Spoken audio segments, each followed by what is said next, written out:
कहते हैं कि राजनीति संभावनाओं का खेल है और बिहार की राजनीति का तो क्या कहना।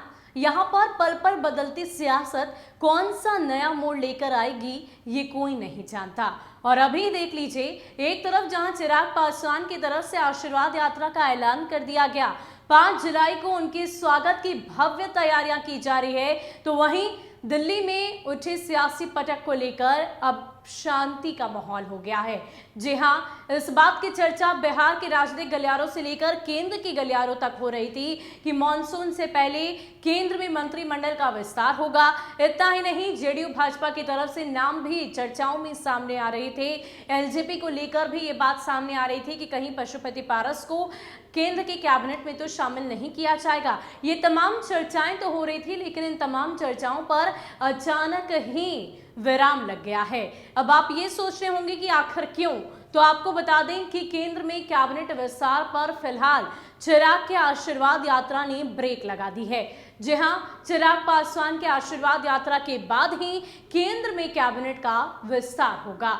यूं तो कहा जा रहा था कि मॉनसून सत्र की शुरुआत से पहले केंद्र में कैबिनेट का विस्तार होगा, लेकिन फिलहाल इन बातों पर अभी विराम लगा है और ये बात सामने उठकर आई है कि चिराग पासवान की आशीर्वाद यात्रा के बाद ही केंद्र में कैबिनेट का विस्तार होगा। अब इसके कई सियासी मायने निकाले जा रहे हैं, और हो भी क्यों ना, क्योंकि जिस तरीके से चिराग पासवान लगातार इस जद्दोजहद में हैं कि किसी भी तरीके से उनका अस्तित्व बचा रहे, उनकी पार्टी की कमान उनके ही हाथों में रहे और लोगों का सपोर्ट उन्हें मिले, लोग उनके साथ हो, जनता उनकी ओर आकर्षित हो। यही वजह है कि चिराग पासवान की तरफ से इमोशनल दांव खेला गया और आशीर्वाद यात्रा का ऐलान किया गया है। अब ऐसे में अगर हम बीजेपी की बात करें, क्योंकि चिराग पासवान ने लगातार बिहार विधानसभा चुनाव से लेकर अब तक अपने तमाम इंटरव्यू में मीडिया के सामने इस बात की चर्चा लगातार ही करते रहे हैं कि बीजेपी के साथ मैं हूं।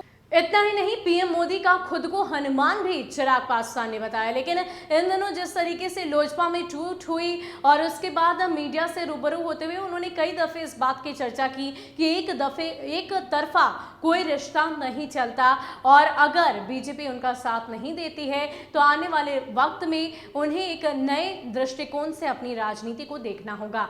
आपको बता दें कि चिराग पासवान ने ये तक कहा कि हनुमान का वध होता देख आखिर राम खामोश कैसे बैठ सकते हैं। क्या बीजेपी ने इस तरह की निर्णय लेकर अपनी खामोशी को तोड़ दिया है? क्या ये निर्णय लेने के बाद इशारों ही इशारों में चिराग पासवान के साथ होने का संकेत बीजेपी ने दिया है? कहीं ना कहीं अगर हम बात करें गठबंधन की राजनीति की, तो बिहार की राजनीति में ये बात अक्सर चर्चा में रही है, या इतिहास इस बात का गवाह है कि गठबंधन की राजनीति से बिहार में तमाम राजनीतिक दल सत्ता की कुर्सी पर विराजमान हुए हैं। और यही वजह है कि चिराग पासवान के साथ गठबंधन गठजोड़ की कोशिशें तमाम राजनीतिक दलों की तरफ से की जा रही है। खास करके आरजेडी की बात करें तो आरजेडी पूरी तरीके से अपनी संभावनाएं चिराग पासवान में तलाश रहा है और अपने समीकरण में एक और समीकरण जोड़ने की कोशिश उनकी तरफ से की जा रही है। जी हां, आरजेडी अपने मुस्लिम यादव समीकरण के लिए जाना जाता है, लेकिन कहीं ना कहीं मुस्लिम यादव और पासवान समीकरण को साधने की कोशिश अब तेजस्वी यादव की तरफ से की जा रही है, क्योंकि वो भी इस बात को बखूबी जानते हैं कि अगर बिहार की सत्ता पर राज करना है तो गठबंधन की राजनीति करनी ही होगी। इतना ही नहीं, चिराग पासवान का वोट बैंक काफी ज्यादा मायने रखता है। 6% वोट बैंक उनका बिहार में है और ऐसे में कहीं ना कहीं बीजेपी भी फिलहाल ये आकलन करने की कोशिश कर रहे हैं कि क्या रामविलास पासवान की विरासत को चिराग पासवान संभाल पाएंगे या फिर उन्होंने संभाला है, क्योंकि जिस तरीके से आशीर्वाद यात्रा की भव्य तैयारी की जा रही है और ऐसे में 1.5 महीने तक ये कार्यक्रम चलेगा। चिराग पासवान बिहार के अलग अलग जिलों में का भ्रमण करेंगे, जनता का आशीर्वाद प्राप्त करेंगे। अब ऐसे में कहीं ना कहीं बीजेपी ये टटोलने की कोशिश कर रही है कि क्या चिराग पासवान के साथ वाकई पासवान समुदाय है या बिहार की जनता है, और उसके ही आधार पर चिराग पासवान के लिए क्या स्टैंड बीजेपी का होगा ये साफ किया जाएगा। और यही वजह है, यही सियासी मायने राजनीतिक पंडितों की तरफ से भी लगाए जा रहे हैं कि इस तरह से केंद्र में कैबिनेट विस्तार को फिलहाल रोक दिया गया है। लेकिन इन सब के बीच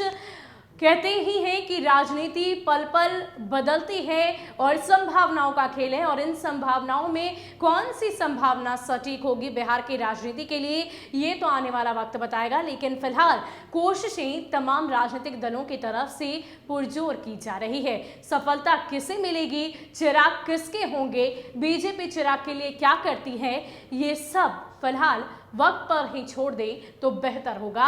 और 5 जुलाई को बिहार की सियासत में क्या उलटफेर देखने को मिलेगा, क्योंकि 5 जुलाई एक आम दिन नहीं बल्कि बेहद ही खास दिन होने वाला है। एक तरफ चिराग पासवान की आशीर्वाद यात्रा, दूसरी ओर पशुपति पारस के द्वारा भोज का आयोजन, तीसरी ओर आरजेडी की बात करें तो उनका स्थापना दिवस, और साथ ही साथ रामविलास पासवान की जयंती मनाना। अब ऐसे में इतनी सारी चीजें, इतने सारे कार्यक्रम अगर 5 जुलाई को हो रहे हैं और हर एक की सियासी मायने अलग अलग हैं, जिसकी जानकारी हमने आपको पहले भी दी है अलग अलग वीडियो के माध्यम से। अब ऐसे में फिलहाल पीएम मोदी की तरफ से जो ये सियासी खेल खेला जा रहा है, या यूं कहें कि बीजेपी पूरी तरीके से ये सोचकर समझकर अब अपना स्टैंड चिराग के लिए लेगी। उसके बाद ही ये साफ किया जाएगा कि आखिर चिराग के साथ बीजेपी जाएगी या नहीं जाएगी, और यही वजह है कि आशीर्वाद यात्रा का इंतजार बीजेपी को है। फिलहाल के लिए इतना ही। ज्यादा अपडेट के लिए आप बने रहे न्यूज़ 1 नेशन के साथ। नमस्कार।